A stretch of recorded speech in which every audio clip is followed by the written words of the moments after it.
வரஹ்மத்துல்லாஹி தஆலா வபரகாத்துஹு.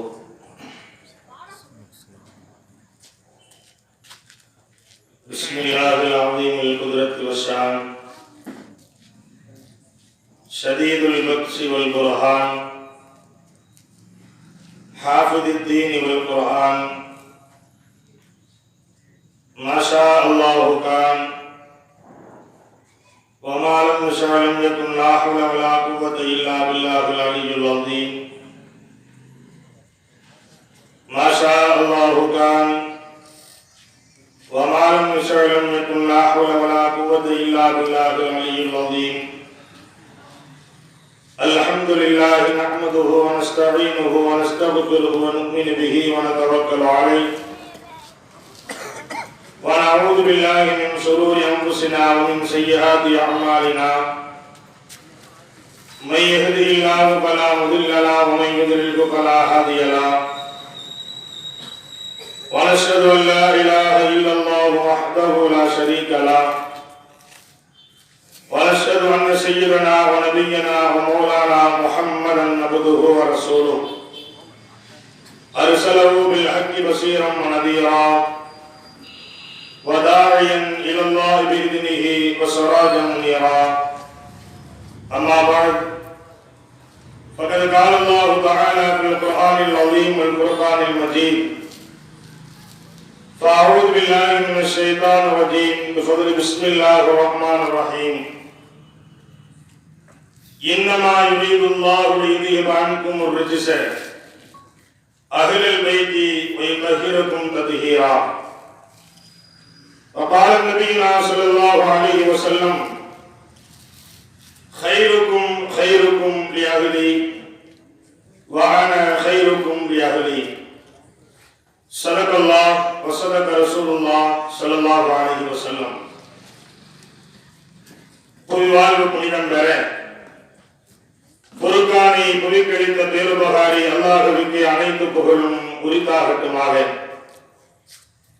யாரை படைக்காவிட்டாலே வையகத்தையே நான் படைத்திருக்க மாட்டேன் என்று இறைவன் பறைசாற்றினானோ அப்படிப்பட்ட நாயகத்தின் மீது ஸல்லல்லாஹு அலைஹி வஸல்லம் அன்னவர்கள் மீதும் அன்னவர்களின் வாழ்க்கை நெறிகளை தங்களுடைய வாழ்க்கையில் கடுகளவும் பிசகாது பின்பற்றி ஒழுகிய அருமை சஹாபாக்கள் மீதும் தாபிஈன்கள் தபஅத் தாபிஈன்கள் இமாம்கள் அவுலியாக்கள் சுஹதாக்கள் நாதாக்கள் நல்லவர்கள் நம்மவர்கள் குறிப்பாக புனித நிறைந்த மஜ்லிஸில் அமர்ந்திருக்கும் நம் அனைவர்கள் மீதும் அல்லாஹு தஆலாவின் சாந்தியும் சமாதானமும் என்றென்றும் நின்று நிலவட்டுமாகுக.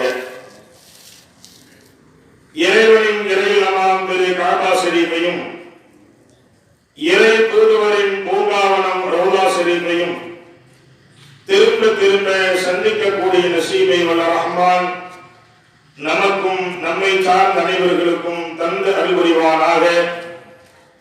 புனிதமான இந்த மஜ்லிஸிலே நாம் எல்லாம் இப்படி ஒன்று கூடி அமர்ந்திருக்கிறோமோ இது போன்ற நாளை ஜன்னாத்துல் ஃபிர்தௌஸில் நபிகள் நாயகம் ஸல்லல்லாஹு அலைஹி வஸல்லம் அன்னவர்களோடு ஒன்று கூடி அமரக்கூடிய பாக்கியத்தை வல்ல ரஹ்மான் நம் அனைவர்களுக்கும் தந்து அருள்புரிவானாக. எந்த கலிமாவை ஏற்று இந்த உலகத்திலே நாம் நம்முடைய வாழ்க்கையை நடாத்திக் கொண்டிருக்கிறோமோ அக்கலிமாவின் பிரகாரம் வாழ்ந்து மரணிக்கக்கூடிய வேளையில் லா இலாஹ இல்லல்லாஹ் முஹம்மது ரசூலுல்லாஹ் என்ற கலிமாவை மொழிந்த நிலையில் மரணிக்கக்கூடிய நல்ல நசீபை வல்ல ரஹ்மான் நம் அனைவர்களுக்கும் தந்து அருள்புரிவானாக என்ற துஆவோடு எனது இந்த சிறிய உரையை நான் துவக்கம் செய்கிறேன். கண்ணியத்திற்கும் மரியாதைக்கும் உரிய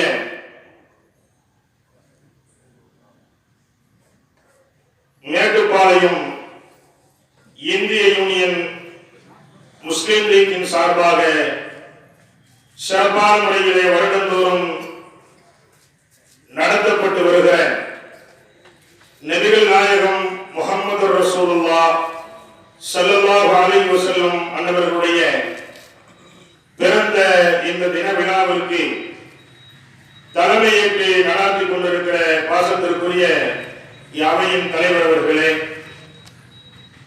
எனக்கு முன்னால் சிறப்பான தலைமை உரை ஆற்றி அமர்ந்திருக்கிற கண்ணியத்திற்கும் மரியாதைக்கும் உரிய ஹசரத் அவர்களே,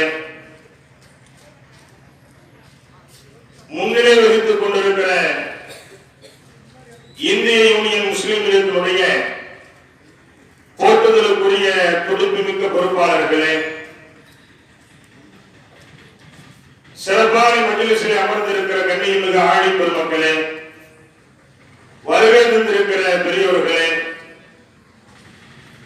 கோவை நகரத்திலிருந்து வருகை தந்திருக்கிற கோவை கரும்புக்கடை ஆசாத் நகர் பதுல் இஸ்லாம் அனைத்திய சுன்னத்துல் ஜமாஅத்தினுடைய செயலாளர் அவர்களே, மஸ்ஜிதே மதனியாவுடைய துணை செயலாளர் அவர்களே, திரளாக அமர்ந்திருக்கிற பாசத்திற்குரிய பெருமக்களே, வருகை தந்திருக்கிற தாய்மார்களே, உங்களுக்கெல்லாம் மீண்டும் ஒரு முறை என் சலாமை கூறி எனது உரையை நான் துவக்கம் செய்கிறேன். அஸ்ஸலாமு அலைக்கும் வரஹ்மத்துல்லாஹி வபரகாத்துஹு. கண்ணியத்திற்குரிய பெருமக்களே, எனக்கு முன்னால் பேசிய ஹஜரத் அவர்கள் தலைமை உரை என்று இருந்தாலும் கூட சிறப்புரையை போன்று பல்வேறு கருத்துக்களை அற்புதமான அவருக்கே உரித்தான பாணியிலே சிறப்பான முறையிலே இங்கு எடுத்து வைத்திருக்கிறார்கள். ஹஜரத் அவர்களுக்கு பிறகு நாம் பேசுவது என்பது சரியில்லை என்று இருந்தாலும் அழைக்கப்பட்டிருப்பதன் காரணமாக நமக்கு தெரிந்த சில விஷயங்கள் மாணவி ஸல்லல்லாஹு அலைஹி வஸல்லம் அவர்களின் மகிழ்ச்சியான குடும்ப வாழ்க்கை என்று சொல்லுகிற ஒரு மகனம் எனக்கு வழங்கப்பட்டிருக்கிறது.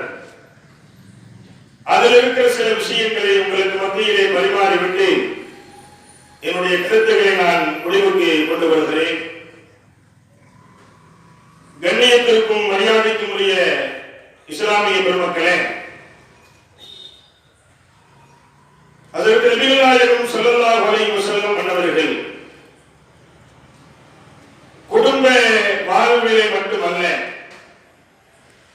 உலகத்தில் என்னென்ன துறைகள் இருக்கிறதோ எல்லா துறைகளுக்கும் எடுத்துக்காட்டாக, எல்லா துறைகளுக்கும் வழிகாட்டியாக, இப்படித்தான் இருக்க வேண்டும் என்று சொல்லுகிற அளவிற்கு எல்லா வழிக்கும் தலைமையேற்றவர்களாக இந்த உலகத்தை விட்டும் சென்றிருக்கிறார்கள் நபிகள் நாயகம் ஸல்லல்லாஹு அலைஹி வஸல்லம் அவர்கள்.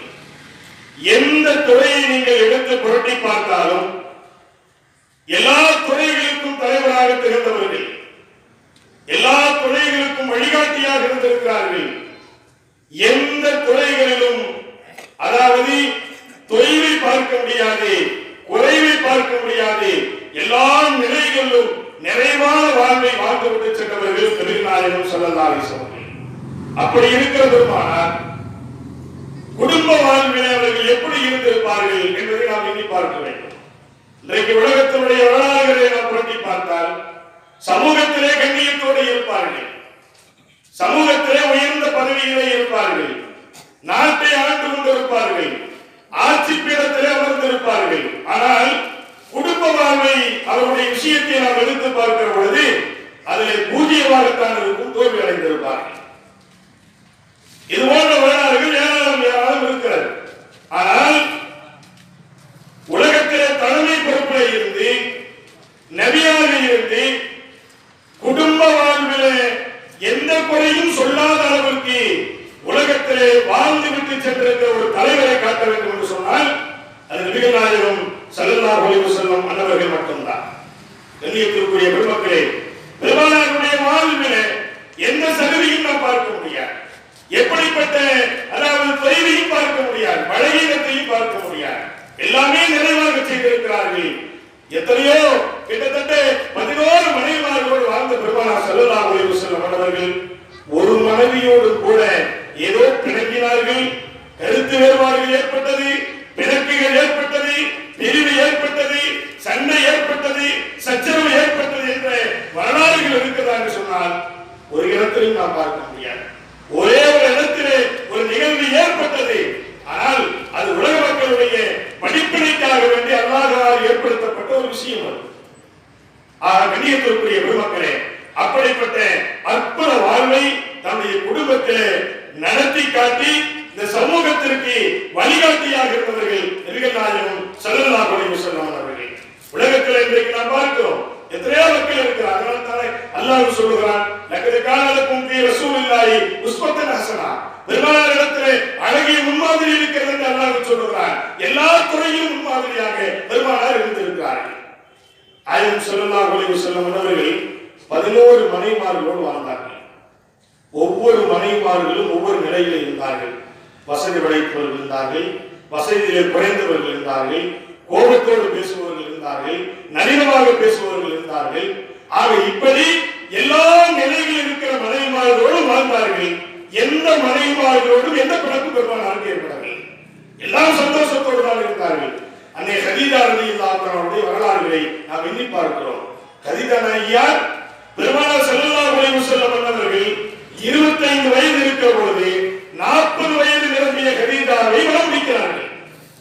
எப்படி ஒத்து போகும் எண்ணி பார்க்கிறோம். ஒரு கணவனுக்கு மீறிய வயது ஒரு மனைவிக்கு இருந்தால் எப்படி அது சரியாகும்? எந்த நிலையிலே பார்த்தாலும் அது சரியாக, அந்த நிலையை ஒருவரும் பார்த்தாலும் கூட அடுத்து நாம் பார்க்கிறோம். வசதி வாய்ப்பை எடுத்து பார்த்தால் வசதி வாய்ப்புல அன்னை கதீஜா ரலியல்லாஹு அன்ஹா அவர்கள் மிகப்பெரிய செல்வச்சி மாட்டியாக அன்னைக்கு மக்கா நகரத்தில் இருந்தார்கள். அவர்கள் பெருமானாருக்கு வியாபாரம் செய்வதற்காக வேண்டி பொருள்களை கொடுத்திருந்தார்கள். ஒரு கட்டத்தில் முதலாளியாக இருந்தார்கள். முதலாளியாக இருக்கிற ஒரு பெண்ணுக்கு தன்னிடத்திலே வேலை செய்யக்கூடியவர், அதாவது கணவனாக இருந்தால் அந்த குடும்பத்தை எப்படி நடத்தாட்ட முடியும்? நடத்தாட்டுவது என்பது சிரமமான விஷயம்தான். ஆனால் எந்த ஒரு நிலை இருந்தும் கூட அன்னை கதீஜா ரலியல்லாஹு அன்ஹா அவர்களும் பெருமானார் ஸல்லல்லாஹு அலைஹி வஸல்லம் அவர்களும் வாழ்ந்த அந்த அற்புத வாழ்க்கை இருக்கிறதே கண்ணியத்திற்குரியவர்களே, இந்த சமூகத்திற்கு படிப்பினை தரக்கூடிய வாழ்க்கை. நாயகம் ஸல்லல்லாஹு அலைஹி வஸல்லம் அவர்கள் ஹிரா குகையில் இருக்கிறார்கள், ஹிராவிலே தங்கி இருக்கிறார்கள், பல நாட்கள் இருக்கிறார்கள். பெருமானார் அவ்வளவு பெரிய மழை. இன்றைக்கு நீங்கள் ஹஜ்ஜுக்கு சென்றவர்கள், உம்ராவுக்கு சென்றவர்களுக்கு தெரியும். அந்த மழை நீர் ஏறியவர்களுக்கு தெரியும். ஏறி பார்த்தால் அந்த மலை குன்றின் மீது ஏறி தன் கணவனுக்கு உணவுகளை கொண்டு போய் கொடுத்திருப்பார் என்று சொன்னால் சாமானியமான ஒரு சராசரி பெண்களால் அது நிச்சயமா முடியாது. இவ்வளவு நாகரீகம் வளர்ந்த இந்த காலகட்டத்திலும் கூட அந்த மலையின் மீது இப்பொழுது நம்மால் ஏற முடிகிறதா என்று சொன்னால் நிச்சயமா முடியாது. மிகப்பெரிய சிரத்தை எடுத்துக்கொண்டுதான் நம்மால் ஏற முடிகிறது.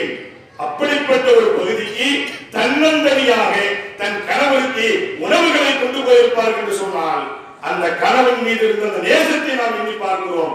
கணவனுக்கு பணிவிடை செய்ய வேண்டும் என்று இருக்கிற அந்த எண்ணத்தை நாம் எண்ணி பார்க்கிறோம். செல்வச்சி மாத்தியாக வாழ்ந்த அன்னை கதீஜா, வயது அதிகமான அன்னை கதீஜா அந்த பெருமானாருக்கு உணவு கொண்டை கொடுப்பதற்கு எவ்வளவு சிரமப்பட்டிருப்பார்கள். அந்த நேரத்தில் தான் வகி வருகிறது. இந்த வரலாறு வகி வருகிறது. தாங்கிக் கொள்ள முடியவில்லை பெருமானாருக்கு. உடல் நடுங்குகிறது. சம்மீலூனி போர்த்துங்கள் போர்த்துங்கள் என்று சொல்லுகிறார்கள். அந்த கட்டத்திலே கணவர் நடுங்கிக் கொண்டிருக்கிற பொழுது மனைவி அன்னை கதீஜா பெருமானாருக்கு என்ன சொன்னார்கள் தெரியுமா? கணவருடைய ஹதீஸிலே எழுதப்படுகிறது. கணவரை பார்த்து சொல்லுகிறார்கள், நபியே, யார சொல்லலாம், உங்களுக்கு ஒரு காலம் எந்த வேதனையும் வராது. நீங்கள் அச்சப்படாதீர்கள், நீங்கள் பயப்படாதீர்கள். அடுத்தவர்களை நீங்கள் வாழ வைத்துக் கொண்டிருக்கிறீர்கள், தான தர்மங்களை செய்து கொண்டிருக்கிறீர்கள். அடுத்தவர்கள் நல்ல முறையிலே வாழ வேண்டும் என்று சொல்லுகிற மனோநிலையில் இருக்கிற உங்களுக்கு, அல்லாஹ்விற்காக வேண்டியே தன் வாழ்வை அர்ப்பணித்து இருக்கிற உங்களுக்கு ஏன் கலங்கப்படுகிறீர்கள்? அச்சப்பட வேண்டாம், பயப்பட வேண்டாம் என்று அந்த இக்கட்டான நிலையிலே தாங்கிக் கொள்ள முடியாமல் நடுங்கிக் கொண்டிருக்கிற பொழுது தன் கணவனுக்கு ஆறுதல் வார்த்தைகளை சொல்லுகிறார்கள். அன்னை கதீஜா ரலியல்லாஹு அன்ஹா அவர்கள். கண்ணியத்திற்குரியவர்களே, நாமே நம்முடைய வாழ்க்கையிலே பார்த்திருக்கோமே, கணவனுக்கு ஒரு பாதிப்பு வருகிற பொழுது யார் ஆறுதல் சொன்னாலும் கூட ஒரு மனைவி வந்து ஆறுதல் சொல்லுவதுதான் அவனுக்கு சந்தோஷத்தை ஏற்படுத்தும். மனைவி நல்ல வார்த்தையை பயன்படுத்த வேண்டும், மனைவி நல்ல விஷயத்தை பேச வேண்டும். அப்படி பேசுகிற பொழுது அவனுக்கு என்ன ஏற்படும் என்று சொன்னால் ஒரு வகையான சந்தோஷம் ஏற்படும். அப்படிப்பட்ட ஒரு நிலை பெருமானார் ஸல்லல்லாஹு அலைஹி வஸல்லம் அவர்களுடைய வாழ்வில் ஏற்பட்டது. கண்ணியத்திற்குரிய பெருமக்களே, நாம் எண்ணி பார்க்கிறோம், இதுதான் அன்னை கதீஜா ரலியல்லாஹு தஆலா அவர்களுடைய சூழல். முடியாமல் இருக்கிறார்கள் அன்னை கதீஜா. மரணத்தினுடைய வேலை அன்னை கதீஜாவுக்கு கடுமையான காய்ச்சல் ஏற்படுகிறது. கதீஜா ரலியல்லாஹு அவர்களுக்கு அந்த மனைவியின் மீது அளவு கடந்த பிரியத்தை பெருமானார் வைத்திருக்கிறார்கள். வீட்டிலே முடியாமல் படுத்திருக்கிறார்கள். காய்ச்சல் கடுமையாகிறது, உடல் நடுக்கம் கொடுக்கிறது, நடுங்கிக் கொண்டிருக்கிறார்கள். போர்த்திக் கொள்வதற்கு அன்னை கதீஜாவுக்கு ஒரு போர்வை இல்லை. செல்வ சீமாட்டியாக வாழ்ந்தவர்கள் இருக்கிற சொத்தை எல்லாம் பெருமானாருடைய கரத்திலே கொடுத்து அஷ்ஹது அல்லா இலாஹ இல்லல்லாஹ் வ அஷ்ஹது அன்ன முஹம்மது ரசூலுல்லாஹ் என்று ஈமான் கொண்ட பிறகு அத்தனை சொத்துக்களையும் பெருமானாரிடத்திலே கொடுத்து யா ரசூலல்லாஹ் அத்தனையும் தீனுக்காக வேண்டி நீங்கள் செலவழித்துக் கொள்ளுங்கள் என்று சொல்லி மனைவி கணவனிடத்திலே கொடுக்கிறார்கள். அப்படிப்பட்ட அன்னை கதீஜா, கொடைவள்ளல் அன்னை கதீஜா அந்த காய்ச்சலாக படுத்திருக்கிற அந்த வேளையிலே அவர்களுக்கு போர்த்திக் கொள்வதற்கு ஒரு போர்வை இல்லை. நாம் இனி பார்க்கிறோம். இதுதான் மனித வாழ்வு என்பது. எண்ணியத்திற்குரியவர்களே, போர்த்திக் கொள்வதற்கு ஒரு போர்வை இல்லை. அன்னை பாத்திமா பக்கத்தில் இருக்கிறார்கள், மகள் பாத்திமா பக்கத்தில் இருக்கிறார்கள். அழுது கொண்டே ஓடி வருகிறார்கள். வீட்டினுடைய முப்புறத்திற்கு வருகிறார்கள். வந்து பார்த்தால் கருணையே உருவான கண்மணி நாயகம் ஸல்லல்லாஹு அலைஹி வஸல்லம் வந்தவர்கள் தலையை கீழே போட்டவர்களாக அப்படியே அமர்ந்திருக்கிறார்கள். தன் தந்தையினுடைய தாடி பகுதியிலே கை வைத்து மகள் பாத்திமா தலையை தூக்கி பார்க்கிறார்கள். கோமான் நபிகள் நாயகம் ஸல்லல்லாஹு அலைஹி வஸல்லம் அவர்கள் கண்ணீர் வடித்துக் கொண்டிருக்கிறார்கள். பாத்திமா சொல்லுகிறார்கள், என் அருமை தந்தையே, யா ரசூலல்லாஹ், என் தாய் கதீஜா குளிரால் நடுங்கிக் கொண்டிருக்கிறார்கள், காய்ச்சலால் நடுங்கிக் கொண்டிருக்கிறார்கள், போர்த்திக் கொள்வதற்கு போர்வை இல்லை யா ரசூலல்லாஹ் என்று தன் தந்தையிடத்திலே சொன்ன பொழுது பெருமானார் ஸல்லல்லாஹு அலைஹி வஸல்லம் அவர்கள், மகளே பாத்திமா, அதைத்தான் எண்ணி நானும் அழுது கொண்டிருக்கிறேன் என்று சொன்ன நாயகம் ஸல்லல்லாஹு அலைஹி வஸல்லம் அவர்கள் கையிலே இருக்கிற ஒரு கைக்குட்டையை கொடுத்து இதன் தாயினுடைய மேலையிலே நீ போட்டுக்கொடு என்று சொல்லுகிறார்கள். அதை கொண்டு போய் தன் தாயினுடைய மேலையிலே போட்டுக் கொடுக்கிறார்கள். பாசத்திற்குரிய பெருமக்களே, இந்த இடத்திலே நாம் சிந்தித்து பார்க்க வேண்டிய ஒரு செய்தி, கணவனும் மனைவியும் இருந்த நிகழ்வை பாருங்கள். இந்த இடத்திலே யார் யாருக்கு ஆறுதல் சொல்லுவது? உடல் நடுங்கிய நிலையிலே கிடக்கிற மனைவி கதீஜா, காய்ச்சல் கடுமையாக இருக்கிறது, நடுங்கிக் கொண்டிருக்கிறார்கள். கோமான் நாயகம் ஸல்லல்லாஹு அலைஹி வஸல்லம் அவர்கள் தன் மனைவிக்கு அருகாமையிலே செல்லுகிறார்கள். அருகாமையிலே செல்லுகிற பொழுது தலையை தூக்கி பார்க்கிறார்கள் தன் கணவருடைய முகத்தை. கணவருடைய கண்களிலிருந்து கண்ணீர் வடிந்திருக்கிறது, முகம் சிவந்திருக்கிறது. பார்த்து கணவனை பார்த்து சொன்னார்கள், யா ரசூலல்லாஹ், ஏன் கண் கலங்குகிறீர்கள்? மனைவி கணவனை பார்த்து சொல்லுகிறார்கள், யா ரசூலல்லாஹ், ஏன் கண் கலங்குகிறீர்கள்? நீங்கள் கண் கலங்க வேண்டிய அவசியம் இல்லை. அல்லாஹ் எனக்கு இப்படிப்பட்ட ஒரு நாட்டத்தை தந்திருக்கிறார், நான் சந்தோஷமாகத்தான் இருக்கிறேன். யா ரசூலல்லாஹ், ஏன் தெரியுமா? நான் மரணித்து விட்டாலும் கூட நாளை நல்லறையிலே என்னை எழுப்பப்படுகிற பொழுது, மன்னரையிலே எல்லா மக்களுக்கு முன்னால் நான் நிப்பாட்டப்படுகிற பொழுது, முஹம்மது ரசூலுல்லாஹ் உங்களுடைய பெயரை சொல்லி அவருடைய மனைவி என்று தானே நான் அழைக்கப்படுவேன். அப்படிப்பட்ட ஒரு பாக்கியத்தை அல்லவா அல்லாஹ் எனக்கு தந்திருக்கிறார். ஏன் கண் கலங்குகிறீர்கள்? நீங்கள் கண் கலங்க வேண்டாம் என்று தன் கணவனுக்கு ஆறுதல் சொல்லுகிறார்கள். முடியாமல் கிடக்கிற மனைவி அன்னை கதீஜா ரலியல்லாஹு அன்ஹா அவர்கள். கண்ணியத்திற்குரிய பெருமக்களே, யார் யாருக்கு ஆறுதல் சொல்ல வேண்டும்? காய்ச்சலாக படுத்திருக்கிறார்கள், முடியாமல் படுத்திருக்கிறார்கள். அந்த மனைவிக்கு கணவன் ஆறுதல் சொல்ல வேண்டும். ஆனால் அங்கு நடந்த நிகழ்வு என்ன? மனைவி கணவனுக்கு ஆறுதல் சொல்லுகிறார்கள், நீங்கள் கண் கலங்க வேண்டாம் என்று சொல்லுகிறார்கள். அப்படி என்றால் நாம் எண்ணி பார்க்கிறோம், கணவன் மனைவி என்று சொல்லுகிற அந்த உறவு எப்படி இருந்திருக்கிறது? கண்ணியத்திற்குரிய பெருமக்களே, அந்த மனைவி மரணித்த நேரத்தில் தான் நாயகம் ஸல்லல்லாஹு அலைஹி வஸல்லம் அவர்கள் கவலை கொண்டார்கள். பெருமானார் ஸல்லல்லாஹு அலைஹி வஸல்லம் அவர்கள் கவலை கொண்டார்கள். அந்த கவலையை போக்குவதற்காகத்தான் பெருமானார் மேராஜுக்கு அழைக்கப்பட்டார்கள் என்று வரலாறு நமக்கு சொல்லுகிறது என்று சொன்னால் நாம் எண்ணி பார்க்கிறோம். அன்னை கதீஜா ரலியல்லாஹு அவர்கள் மீது பெருமானார் வைத்திருந்த பாசம், கதீஜா ரலியல்லாஹு அவர்கள் கணவர் ரசூலுல்லாஹ் மீது வைத்திருந்த பாசம் எந்த அளவுக்கு இருந்திருக்கிறது என்பதை நாம் எண்ணி பார்க்க கடமைப்பட்டிருக்கிறோம். கண்ணியத்திற்குரிய பெருமக்களே, ஆனால் நாம் எல்லாம் பார்ப்போம் அல்லவா, வயது அதிகமான பெண்ணை வயது குறைவானவர் திருமணம் முடிப்பது என்பது சாத்தியப்படாத ஒரு விஷயம். சொல்லுவார்கள், அது சரியாகாது என்று சொல்வார்கள். படித்த பெண்ணுக்கு படிக்காத மாப்பிளையை திருமணம் முடித்து வைப்பது என்பது அது சரியான முறையிலே, அது அவர்களுக்கு ஒப்பான முறையிலே இருக்காது, ஏற்றத்தாழ்வுகள் ஏற்படும். சொல்லுவார்கள், அது முடியாது. அவள் சொல்லுவது இவன் கேட்க வேண்டிய ஒரு கட்டாயத்திற்கு தள்ளப்படுவான், சரியான குஃபு இல்லை என்று சொல்லுவார்கள். அப்படி திருமணம் முடித்து வைக்க மாட்டார்கள். வயது குறைவானவரைத்தான் ஆணுக்கு பெண்ணை தேர்ந்தெடுப்பார்கள். இதுதான் இயல்பு. காரணம், வாழ்க்கை ஒத்து போகாது என்பதற்காகவே செய்வார்கள். ஆனால் நாயகம் ஸல்லல்லாஹு அலைஹி வஸல்லம் அவருடைய வாழ்க்கையில் நடந்தது என்ன? வயது முதிர்ந்த 40 வயது அன்னை கதீஜாவுக்கு. அப்படி என்றால் கண்ணியத்திற்குரியவர்களே, 11 மனைவிகளை திருமணம் முடித்திருந்தாலும் கூட பெருமானார் ஸல்லல்லாஹு அலைஹி வஸல்லம் அவர்களுக்கு கதீஜாவின் மூலமாகத்தான் 6 குழந்தைகள் பிறந்தது. வேறு எந்த மனைவிகளுக்கும் குழந்தை இல்லை. ஒரே ஒரு அடிமை பெண் மாரியத்துல் கிஃப்தியாவை திருமணம் முடித்திருந்தார்கள். அவருக்கு மட்டுமே ஒரு குழந்தை, இப்ராஹிம் என்று சொல்லுகிற ஒரு குழந்தை பிறந்தது. வேறு எந்த மனைவிக்கும் குழந்தை கிடையாது. அப்படிப்பட்ட அற்புத வாழ்வை இந்த உலகத்திற்கு தந்தவர்கள் நபிகள் நாயகம் ஸல்லல்லாஹு அலைஹி வஸல்லம் அவர்களும் அன்னை கதீஜா ரலியல்லாஹு அன்ஹா அவர்களும். வாழ்க்கையிலே வரலாறுகள் சொல்லுகிறது, அன்னை கதீஜா ரலியல்லாஹு அன்ஹா அவர்கள் பெருமானாரை கரம் முடித்த பிறகு பெருமானாருடைய சப்தத்தை விட இவருடைய சப்தத்தை உயர்த்தி அவருடைய வாழ்க்கையிலே பேசிய வரலாறே இல்லை என்று சொல்லப்படுகிறது. இன்றைக்கு எங்கேயாவது நாம் சொல்ல முடியுமா? கணவனுடைய சப்தத்தை விட மனைவியினுடைய சப்தம் புருஷனை மீறி செய்ய மாட்டாங்க, அம்மா பேச மாட்டாங்கன்னு சொல்ல முடியுமா? முடியாது. இன்னைக்கு நிறைய ஆண்கள் நாம் ஒடுங்கி போய் தான் இருந்து கொண்டிருக்கிறோம். தாய்மார்கள் யாரும் கோவித்துக் கொள்ள வேண்டாம். நிறைய இடங்கள்ல ஆக பாசத்திற்குரிய பெருமக்களே, அப்படி என்றால் அற்புதமான வாழ்வை, இந்த சமூகத்திற்கு தேவையான வாழ்வை அதற்கு நபிகள் நாயகம் ஸல்லல்லாஹு அலைஹி வஸல்லம் அவர்கள் அன்னை கதீஜாவோடு நமக்கு தந்திருக்கிறார்கள் என்று சொன்னால் இதுதான் வாழ்வு.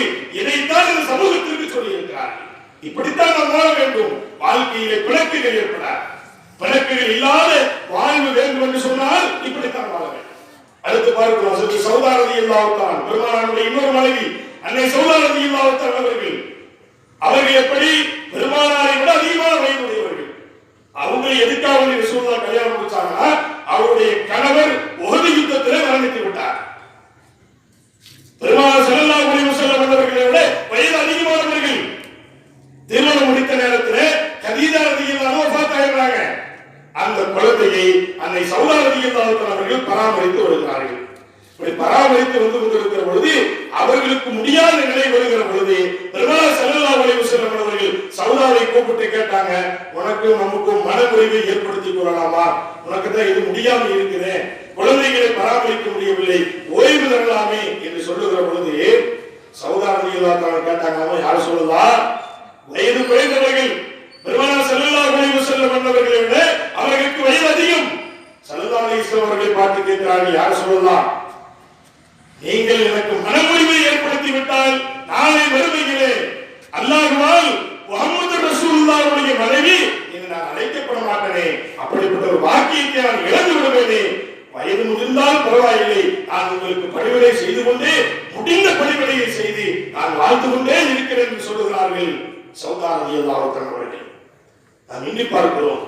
சொல்லுகிறார்கள் அன்னை சௌதா ஒரு கட்டத்தில் பெருமானாரை பார்த்து சொல்லுகிறார்கள், யார் சொல்லலாம், மனைவியாக என்னை நீங்கள் கரம் பிடித்த பிறகு என்னிடத்தில் தங்க வேண்டிய நேரங்கள் வருகிற பொழுது நீங்கள் என்னிடத்தில் பேசிய பேச்சுக்கள், என்னிடத்தில் நீங்கள் நடந்து கொண்ட நடைமுறைகள், என்னிடத்தில் நீங்கள் பேசிய அந்த பேச்சுக்களும் சிரிப்புகளும் வாழ்விலே என்னால் மறக்க முடியாது என்று சொல்லுகிறார்கள் அன்னை சௌதா ரலியல்லாஹு அன்ஹா அவர்கள். அப்படி என்றால் மனைவியோடு எவ்வளவு சந்தோஷத்தோடு பெருமானார் ஸல்லல்லாஹு அலைஹி வஸல்லம் அவர்கள் வாழ்ந்திருக்கிறார்கள். கண்ணியத்திற்குரியவர்களே, இப்படி அதனால்தான் ஸல்லல்லாஹு அலைஹி வஸல்லம் சொன்னாங்க, ஒரு ஆண் இவன் ஆண்தான் என்று சொல்ல வேண்டும் என்று சொன்னால் மனைவி சொல்லணும்னு சொன்னாங்க. இவன் ஆண்தான் என்பதை நிரூபிப்பது ஒரு மனைவிதான் சொல்ல முடியும். தன்னைத்தானே நான் ஆண்தான் என்று நாம் என்ன செய்ய முடியாது, மாறுபட்டி கொள்ள முடியாது. எல்லா மனைவிமார்களும் பெருமானார் ஸல்லல்லாஹு அலைஹி வஸல்லம் அவர்களுக்கு சான்றிதழ் வழங்கினார்கள். ரசூலுல்லாஹ்வை போன்ற ஒரு கணவன் இருக்க முடியாது என்று சொல்லுகிற சான்றை சொன்னார்கள். காரணம் என்ன தெரியுமா? அன்னை ஆயிஷாவை தவிர பாக்கி இருக்கிற எல்லா பெண்களுமே வேறு திருமணம் முடித்து வேறு கணவரோடு வாழ்ந்து அவர்கள் கணவன் மரணித்த பிறகு பெருமானார் ஸல்லல்லாஹு அலைஹி வஸல்லம் அவர்கள் திருமணம் முடித்தவர்கள். எனவே வேறு கணவரோடு வாழ்ந்ததற்கும் பெருமானாரோடு வாழ்ந்ததற்கும் பல்வேறு வேறுபாட்டை பார்த்தார்கள். எனவேதான் சொன்னார்கள், ரசூலுல்லாஹி ஸல்லல்லாஹு அலைஹி வஸல்லம் அவர்களோடு வாழ்க்கை நடத்துவது என்பதை அன்னை சௌதா சொல்லுகிறார்கள், இப்படிப்பட்ட ஒரு பொற்காலம் என்பது எனக்கு இனி வராது என்று ரலியல்லாஹு தஆலா அவர்கள். கண்ணியத்திற்குரியவர்களே, அப்படி என்றால் நாம் எண்ணி பார்க்கிறோம், நாயகம் ஸல்லல்லாஹு அலைஹி வஸல்லம் அவர்கள் எல்லா மனைவிமார்களோடும் வாழ்ந்தார்கள். எல்லா மனைவிமார்களோடும் எப்படி வாழ வேண்டுமோ அப்படி வாழ்ந்தார்கள். நமக்கு எல்லாம் தெரிந்த வரலாறு அன்னை ஆயிஷா ரலியல்லாஹு தஆலா. நிறைய வரலாறு ஆயிஷா ரலியல்லாஹுடைய வரலாறுல நம்ம நிறைய தெரிஞ்சு வச்சிருக்கிறோம். ஸல்லல்லாஹு அலைஹி வஸல்லம் அவர்களை குறித்து நிறைய செய்திகளை சொல்வார்கள். பெருமானார் ஸல்லல்லாஹு அலைஹி வஸல்லம் அவர்கள் என்னோடு எப்படி இருந்தார்கள்? இருக்கிற மனைவிகளிலேயே சின்ன வயது அவங்களுக்கு தான். 6 வயதில் திருமணம் முடித்தார்கள். 9 வயதிலே அவர்கள் 2 பேர்களும் சேர்த்து வைக்கப்பட்டார்கள். ஸல்லல்லாஹு அலைஹி வஸல்லம் அவர்கள் வீட்டில் இருப்பாங்க, வெளியில வந்து என்ன செய்வாங்க, சுட்டி வச்சு விளையாண்டு இருப்பாங்க. அதை பார்த்துக்கணும் அவங்க எப்படி இருந்திருப்பாங்க அப்படின்னு. இந்த மாதிரி ஒரு பருவம் என்பது அன்னை ஆயிஷாவுக்கு இருந்தது. கிட்டத்தட்ட 9 ஆண்டுகள் தான் பெருமானார் ஸல்லல்லாஹு அலைஹி வஸல்லம் அவர்களோடு வாழ்க்கை நடத்தக்கூடிய ஒரு சூழல் அவர்களுக்கு ஏற்பட்டது. 2000க்கும் அதிகமான ஹதீஸ்களை இந்த சமுதாயத்திற்கு தந்தவர்கள் அன்னை ஆயிஷா சித்தியல்லா ரலியல்லாஹு தஆலா அவர்கள். அவங்க சொல்றாங்க, ரசூலுல்லாஹி ஸல்லல்லாஹு அலைஹி வஸல்லம் வீட்டுக்கு வருவாங்க. அவங்க கேட்கறாங்க சஹாபாக்கள், எங்க ஆயிஷாவே ரசூலுல்லாஹ் வீட்டுக்கு வந்தாங்கன்னா இப்படி இருப்பாங்க அப்படின்னு கேட்கறாங்க. அன்னை ஆயிஷா ரலியல்லாஹு சொல்றாங்க, வீட்டுக்கு வருவாங்க, என்னோடு சேர்ந்து வேலைகளில் பெருமானார் பங்கெடுத்துக் கொள்வார்கள். என்னோடு சேர்ந்து பெருமானார் பங்கெடுத்துக் கொள்வார்கள். நான் என்ன செய்வேன், சப்பாத்தி வேணும்னு சொல்லுவாங்க, பெருமானார் மாவு குழைத்து தருவார்கள், நான் சப்பாத்தி சுட்டு கொடுப்பேன். பொருள்களை அறுத்து தருவார்கள், நான் சமைத்து கொடுப்பேன். வீட்டினுடைய வேலைகளை நாயகம் ஸல்லல்லாஹு அலைஹி வஸல்லம் செய்வார்கள். அதே போன்று சமைத்த பிறகு ஒரே தட்டில நாங்கள் 2 பேர்களும் சாப்பிடுவோம். ஒரே தட்டில நாங்கள் 2 பேர்களும் சாப்பிட்டுக் கொள்வோம். கணவன் மனைவி இப்படித்தான் இருக்க வேண்டும் என்பதை இந்த உலகத்திற்கு சொல்லி இருக்கிறார்கள். இன்னைக்கு எந்த மனைவியாவது கணவன் மனைவி நம்ம யாரும் சேர்ந்து சாப்பிடுறோமா? சாப்பாடு வச்சாலும் நமக்கு கோபம் வந்துடும். ஒன்று கணவனுக்கு கோபம் வந்து, இல்லை மனைவி கோபம் வந்து. கூட சேர்ந்து சாப்பிடுறதுங்கிறதே வந்து இன்னைக்கு வந்து குடும்பத்தோட மனைவி மக்களோடு சேர்ந்து சாப்பிடக்கூடிய ஒரு நிலை என்பது இன்னைக்கு இல்லாமல் போய்விட்டது. அதான் இன்னைக்கு அதிகமாக இருந்து கொண்டிருக்கிறது. என்ன செய்வோம், காலை நேரத்தில் இருந்துச்சு போயிடுவோம், நைட்டு வருவோம், எல்லாரும் சாப்பிட்டு முடிச்சிருப்பாங்க. அவங்க சாப்பிடுறதுக்கு முன்னாடி சாப்பிட்டு போயிடுவோம். இரவுல வருகிற பொழுது அவங்க சாப்பிட்டு முடிச்சப்போ தனியாக உட்கார்ந்து சாப்பிட்டு இருப்போம். ஸல்லல்லாஹு அலைஹி வஸல்லம் என்ன சொல்கிறார்கள், குடும்பத்தோடு சேர்ந்து சாப்பிடுங்கள், அதிலே பரக்கத்து இருக்கிறது என்பதை நாயகம் ஸல்லல்லாஹு அலைஹி வஸல்லம் அவர்கள் சொல்கிறார்கள். ஆனால் நம்மிடத்தில் அப்படிப்பட்ட ஒரு பழக்கம் இன்றைக்கு அதிகமான மக்களிடத்தில் கிடையாது. காரணம் என்ன தெரியுமா? அப்படி நீங்கள் ஒன்று சேர்ந்து சாப்பிடுகிற பொழுது குடும்பத்திலே ஒரு இணக்கம் ஏற்படும் என்பதற்காக வேண்டித்தான் நாயகம் ஸல்லல்லாஹு அலைஹி வஸல்லம் அவர்கள் இந்த வழிமுறைகள் நமக்கு கேட்டுத் தந்திருக்கிறார்கள். ஆனால் என்ன செய்யறதில்லை, அந்த மாதிரி ஒரு நிலையை வைத்துக் கொள்வது கிடையாது. அதே போலத்தான் பார்க்கிறோம், பெருமானார் ஸல்லல்லாஹு அலைஹி வஸல்லம் அவர்கள் அன்னவர்களை குறித்து அன்னை ஆயிஷா சொல்கிறார்கள், என்னுடைய ஆடை கிழிந்தாலும் கூட ஸல்லல்லாஹு அலைஹி வஸல்லம் என்ன செய்வாங்க, எனக்கு தைச்சு தருவாங்க. ஸல்லல்லாஹு அலைஹி வஸல்லம் தைத்து தருவார்கள். அதே போலதான் பெருமானார் ஸல்லல்லாஹு அலைஹி வஸல்லம் அவர்கள் என்ன செய்வார்கள் என்று சொன்னால், குளிக்கிற பொழுதும் கூட ஒரே பாத்திரத்தில் தண்ணீர் வைத்துக் கொண்டு நாங்கள் 2 பேர்களும் குளிப்போம். இதுவெல்லாம் கணவன் மனைவியினுடைய இணக்கத்திற்கு சொல்லித் தருகிற வரலாறுகள் இது. நாயகம் ஸல்லல்லாஹு அலைஹி வஸல்லமுடைய வாழ்க்கை மனைவிமார்களோடு இருந்த சூழலை குறித்து சொல்லப்படுகிறது. அடுத்து அன்னை ஆயிஷா சொல்லுகிறார்கள், அவெல்லாம் தெரிந்த வரலாறுகளாக இருந்தாலும் கூட என்னுடைய தலைப்பு அதை ஒட்டி வருவதால் உங்களிடத்தில் இந்த வரலாறுகளும் சொல்லி பேசிக் கொண்டிருக்கிறேன். கண்ணியத்திற்குரியவர்களே, என்னுடைய தலைப்பதை ஒட்டித்தான் வருகிறது. ஆக குடும்பத்தில் பெருமானார் ஸல்லல்லாஹு அலைஹி வஸல்லம் அவர்கள் இப்படிப்பட்ட எல்லா காரியங்களையும் மனைவிமார்களோடு பகிர்ந்து கொள்ளக்கூடிய ஒரு சூழல் தான் நாயகம் ஸல்லல்லாஹு அலைஹி வஸல்லம் அவர்களுக்கு இருந்திருக்கிறது. அதனால அன்னை ஆயிஷா ரலியல்லாஹு 2 பேரும் சேர்ந்து கணவன் மனைவி ஓட்டப்பந்தயத்தில் ஓடுவாங்க. எங்கேயாவது நம்ம மனைவி கூட்டிட்டு ஓடி இருக்கிறோமா? எங்கேயாவது ஓடி இருக்குமா? ஒரு இடத்துல நம்ம சாப்பிட்டு இருக்கிறோமா? சந்தோஷமாக பேசுவது என்பது இன்றைக்கு இல்லாமல் போயிருக்கிறது. அதாவது உதாரணத்துக்கு சொல்ல வேண்டும் என்று சொன்னால், கணவன் மனைவி என்று சொல்லுகிற அந்த உறவு இன்றைக்கு எப்படி போய்விட்டது என்று சொன்னால், ஏதோ நேரம் நகர்த்தப்பட வேண்டும் என்பதற்காக வேண்டி ஆகிவிட்டதை போன்றுதான் இன்றைக்கு சூழல்கள் இருந்து கொண்டிருக்கிறார். யாராவது போன் பேசினாங்க நம்ம என்ன செய்வோம்? சந்தோஷமா சிரிச்சு பேசுவோம், நல்ல சந்தோஷமா பேசுவோம். யார் பேசுறது சொல்லுங்க அப்படிங்களா? நல்ல சந்தோஷமா பேசுவோம். மனைவி போன் பேச்சுன்னு வச்சுங்க, இவன் பேச்சை வச்சே கண்டுபிடிச்சிடலாம் கொண்டாடிட்டு அவன் பேசிட்டு இருக்கான் அப்படிங்கிறது. பேச்சினுடைய தோரணையை வச்சு என்ன செஞ்சிடலாம், கண்டுபிடிச்சிடலாம். போன் நம்பர் பார்த்தோடனே ஏறி மண்டைக்கு சொல்ல சொல்ல என்ன பேசாம இருக்க மாட்டேங்க, சும்மா போன் பண்ணிட்டு சொல்லித்தான் வந்தேன் எரிஞ்சு வந்துடுவோம். அதே போலதான் அந்த பக்கமும், அதே போல அந்த பக்கமும் இருக்கும். கணவனுடைய போனை பார்த்துட்டாலும் ஒரு வகையான ஒரு அலர்ஜி தான். அவன் இப்படித்தான் வாழ்க்கை போய் கொண்டிருக்கிறது. அவன் இந்த வழியை ரசூலுல்லாஹ் காட்டினாங்களா? இல்ல. சொன்னார்கள் பெருமானார் ஸல்லல்லாஹு அலைஹி வஸல்லம் அவர்கள், எங்கு கணவனும் மனைவியும் சந்தோஷத்தோடு இருக்கிறார்களோ அந்த இடத்திலே அல்லாஹ்வுடைய ரஹ்மத்தை இறங்குகிறது என்று சொன்னார்கள் பெருமானார் ஸல்லல்லாஹு அலைஹி வஸல்லம். இன்னைக்கு எங்க ரஹ்மத் இறங்குது இல்லை. ஆக முறைத்து பார்ப்பது வீட்டுக்குள்ள, அது ஆண்களும் சரி பெண்களும் சரி அப்படிதான் இருக்கிறோம். ஆயிஷா ரலியல்லாஹு சொல்றாங்க, ரசூலுல்லாஹ் வீட்டுக்குள்ள வருவாங்க, அஸ்ஸலாமு அலைக்கும் யா ஆயிஷா அப்படின்னு வீட்டுக்குள்ள வருவாங்க, நான் வலைக்கும் ஸலாம் சொல்லுவேன் அப்படின்னு சொன்னா ஒரு சந்தோஷம் ஏற்படும். இங்க நம்ம வீட்டுக்குள்ள வெளியெல்லாம் நல்லா இருக்கும்போது வீட்டுக்குள்ள போது வரைச்சிட்டு தான் போவோம். ஒரு வித்தியாசமா ஏதோ யுத்தத்துக்கு போற மாதிரி தான் வீட்டுக்குள்ள போவோம். வீட்டுக்குள்ள இருக்கிற அம்மாவும் அது ஏதோ ஒரு யுத்தம் முடிஞ்ச மாதிரி இருக்கும். உங்க வீட்டுல அப்படி இருக்கா கேட்காதீங்க. இருக்கிற இயல்பு எல்லா குடும்பத்திலும் நடக்கக்கூடிய ஒரு நிகழ்ச்சி. சலாம் வீட்டுக்கு போற பழக்கமும் இல்ல, அதே போல வாழைக்கும் சலாம் சொல்ற பழக்கமும் இல்ல. அதே போல நல்லா கேட்டுக்குங்க, வரக்கூடிய கணவனை வரவேற்கக்கூடிய நிலையும் இல்ல. வீட்டை விட்டு வெளியேறுகிற பொழுது நான் போயிட்டு வரேன் சொல்லி போற பழக்கம் இல்ல. ரெண்டு பக்கம் இருக்குது. எங்கேயுமே வந்து என்ன செய்ய முடியல. சரியான மார்க்கம் காட்டிய வழி என்பது இன்றைக்கு இல்லை. இருக்குதா இல்லையா? சலாம் சொல்லி போன ஸல்லல்லாஹு அலைஹி வஸல்லம் ஏன் வழிமுறை காட்டினாங்க? அதே போல பாத்தீங்கன்னா பழைய காலத்துல மூத்தவர்கிட்ட கேட்டா சொல்லுவாங்க, பழைய காலத்துல வீட்டுக்கு வெளியில தண்ணி வச்சிருக்கோம். இன்னைக்கு கிராம பகுதிகள்ல இருக்குது. எதுக்குன்னு கேட்டீங்கன்னா வீட்டுக்குள் நுழைகிற பொழுது என்ன செய்வாங்கன்னா கால் கழுவிட்டு முகத்தை கழுவி வாயை கொப்பளித்து விட்டு வீட்டுக்குள் நுழைவார்கள். எதுக்குன்னு கேட்டீங்கன்னா வாய் சுத்தமா இருக்கணும், மனைவிட்ட போய் பேசணும், சுத்தமான நிலையில வீட்டுக்குள் செல்ல வேண்டும், நாட்கள் வாயில் செல்லக்கூடாது, வந்துடக்கூடாது அப்படின்னு செய்வோம். அந்த மாதிரி ஒரு பழக்கத்திற்காக தண்ணீரை வெளியே வைத்திருப்பார்கள். இன்னைக்கு அந்த பழக்கங்கிறது எடுபட்டு போய்விட்டாலும் கூட, இல்லாமல் ஆக்கப்பட்டு விட்டாலும் கூட, இன்னைக்கு நம்ம என்ன செய்யறோம், மனைவி சுத்தமா இருக்கணும்னு எதிர்பார்க்கிறோம். மனைவி சுத்தமா இருக்கணும்னு எதிர்பார்க்கிறோம். எந்த வாழையும் மனைவி இருந்து வெளியேற விடக்கூடாது என்று எதிர்பார்க்கிறோம். ஆனா நம்ம என்ன செய்யறோம், வீட்டில் உட்கார்ந்துட்டு நீர் வச்சு அது வீட்டுக்குள்ளேயே ஊதி ஊதி தள்ளுவோம்.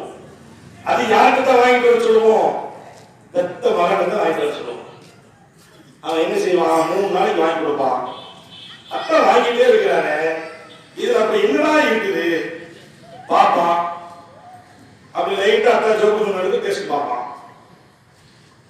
குடும்பம் விட்டு குட்டிச்சவரா. ஆக பாசத்திற்குரிய பெருமக்களே, பெருமானார் காட்டி தந்த வழியிலே நாம் நம்முடைய வாழ்க்கையை நகர்த்துகிற பொழுது அதில் பரக்கத்து ஏற்படுகிறது, சந்தோஷம் ஏற்படுகிறது.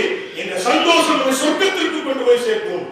ஆனால் அதிலிருந்து நாம் கொஞ்சம் பிசைகிற பொழுது அதுல என்ன ஏற்படுகிறது சொன்னால் பரக்கத்து இல்லாத நிலை, முசீபத்து ஏற்படுகிறது. இந்த முசீபத்து குடும்பத்திலும் பிரச்சனை, நாளைக்கு எல்லா பக்கம் பிரச்சனையாக இருக்கிறது. இருக்கிறதா இல்லையா? இன்றைக்கு நம்ம பார்க்கிறோம், கணவன் மனைவி என்று சொல்லுகிற உறவு கண்ணியத்தோடு பரிமாறக்கூடிய ஒரு காலம் எல்லாம் இருந்துச்சு. ஸல்லல்லாஹு அலைஹி வஸல்லம் அவர்களை எந்த மனைவிமார்களும் வாமன் பேசுற வரலாறுகள் கிடையாது. கண்ணியத்தோடு இருப்பார்கள். பெருமானார் வந்தால் எழுந்திருப்பார்கள். பெருமானார் அமர்ந்த பிறகுதான் அமர்வார்கள். பெருமானாருக்கு தேவையான, அவர்களுக்கு ஏதாவது தேவையாக இருந்தாலும் கூட நாயகம் ஸல்லல்லாஹு அலைஹி வஸல்லம் அவர்கள் உள்ளே வந்த உடனேயே அவருடைய தேவையெல்லாம் பூர்த்தி செய்த பிறகுதான் அவருடைய தேவைகளை கேட்பார்கள். இன்னைக்கு அப்படியே இருக்கிறது. எல்லாமே மாற்றமாகிவிட்டது. இன்னைக்கு சூழல்கள் என்ன, திருமணத்திற்கு முன்னால் நிச்சயம் என்று ஒரு பெண் பேசப்பட்டு விட்டாலே என்ன ஆகிறது, செல்போன் பரிமாற்றம் ஆகிறது. இல்லையா? ஏசி முடிச்சு இந்த பையனுக்கு இந்த பிள்ளைதான் அப்படின்னு பேசியாச்சு. சொன்ன உடனே வீட்டுல அத்தா அம்மாவுக்கு கூட 1000 ரூபாய்க்கு செல்போன் பேசி முடிச்சுட்டு அங்க 10,000 ரூபாய்க்கு செல்போன் மாறி 10,000 ரூபாய்க்கு போயிடும். வாங்கி 24 மணி நேரம் போன்ல பேசுறது. இங்கே அங்கே மாத்தி மாத்தி மாத்தி பேசி பேசி இதுல வேடிக்கை என்ன தெரியுமா? பச்சை ஹராமு. இதுல வேடிக்கை என்னன்னு கேட்டீங்கன்னா, பேசுறது அத்தா அம்மாவுக்கு தெரியும். மகளுக்கு மாப்பிள்ள போன் பண்ணியிருக்கிறார், மாப்பிள்ள போன் பண்ணியிருக்கிறார்.